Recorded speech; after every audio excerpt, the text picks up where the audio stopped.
Hello বন্ধুরা, সবাই কেমন আছেন? আশা করি সবাই অনেক ভালো আছেন। আমিও আপনাদের দোয়ায় অনেক বেশি ভালো আছি। আজকে আমি আপনাদের সাথে খুবই মজাদার একটা মিষ্টি রেসিপি শেয়ার করব। সেই জন্য দেখেন এখানে নিয়ে নিচ্ছে আমি 1 কাপ পরিমাণ সুজি। সুজিটা দিয়ে আমি অনবরত নেড়েচেড়ে হালকা একটু ভেজে নিয়ে নেব। আর এদিকে আমি চুলার আঁচটাও খুব কমিয়ে দিয়ে নিয়েছি।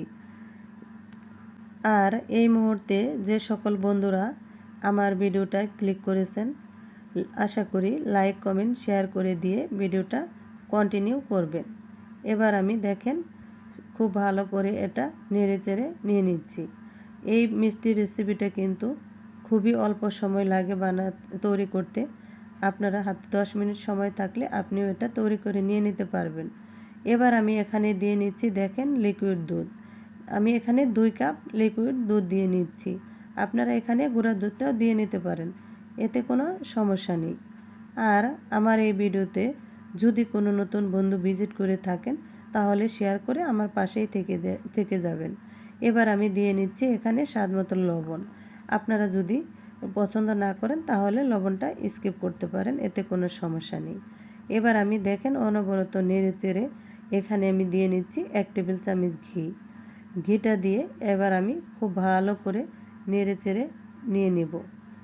আপনার হাতে যদি মাত্র 10 মিনিট সময় থাকে তাহলে এই রেসিপিটা আপনি তৈরি করে নিতে পারবেন। দেখেন এটা আমি খুব ভালো করে নেড়ে চেড়ে নিচ্ছি। যখন দেখা যাবে ফ্রাই প্যান ছেড়ে আসছে তখন আমি এটা নামিয়ে নিব। এটা একটু ভালো করে অনবরত নেড়ে চেড়ে নিয়ে নিতে হবে যাতে করে নিচে লেগে না যায়।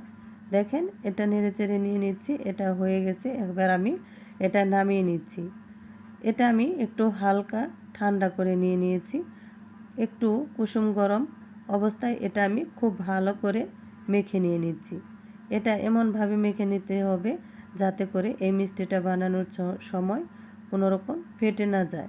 দেখেন এবার আমি খুব ভালো করে মেখে একটা ডো তৈরি করে নিয়ে নিয়েছি। এবার আমি এখান থেকে খুবই অল্প পরিমাণে নিয়ে হাতের তালুতে দেখেন একটু ঘুরিয়ে ঘুরিয়ে আমি এটা বানিয়ে নেব। আজকে আমি এই মিষ্টি রেসিপিটা আসলে খুবই সহজভাবে আপনাদের সাথে শেয়ার করার চেষ্টা করেছি। দেখেন আমি সম্পূর্ণ বানিয়ে নিয়েছি কীরকম করে। এবার আমি হাতে নিয়ে নিচ্ছি, হাতে নিয়ে একটা চপস্টিক নিয়ে নিচ্ছি। এবার আমি এটা দিয়ে মাঝখানে দেখেন ফুটো করে নিয়ে নিচ্ছি। একটু ঘুরিয়ে ঘুরিয়ে নিয়ে নিলেই হয়ে যাবে।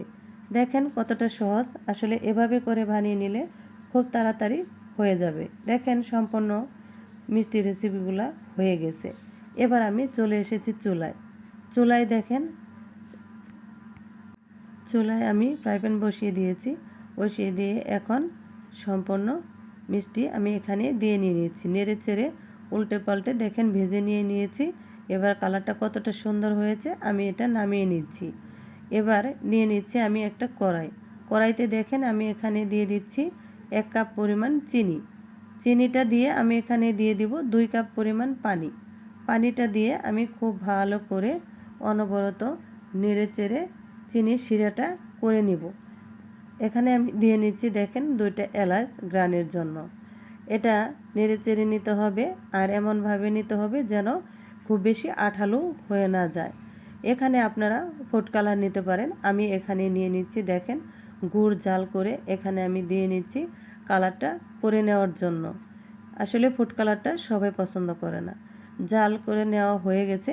এবার আমি দিয়ে দিচ্ছি দেখেন মিষ্টিগুলো একটু নেড়ে চেড়ে একটু সময় নিয়ে নিব, কারণ এই মিষ্টিগুলো খেয়ে আসলে এই মিষ্টিটা ফুলে অনেক সুন্দর খেয়ে দেখেন কতটা সুন্দর হয়েছে। আজকে আমার এই ভিডিওটা যদি একটু ভালো লেগে থাকে তবে লাইক কমেন্ট শেয়ার করে দিবেন। আজকের মতো এ পর্যন্ত, ভালো থাকবেন সবাই। আসসালামু আলাইকুম।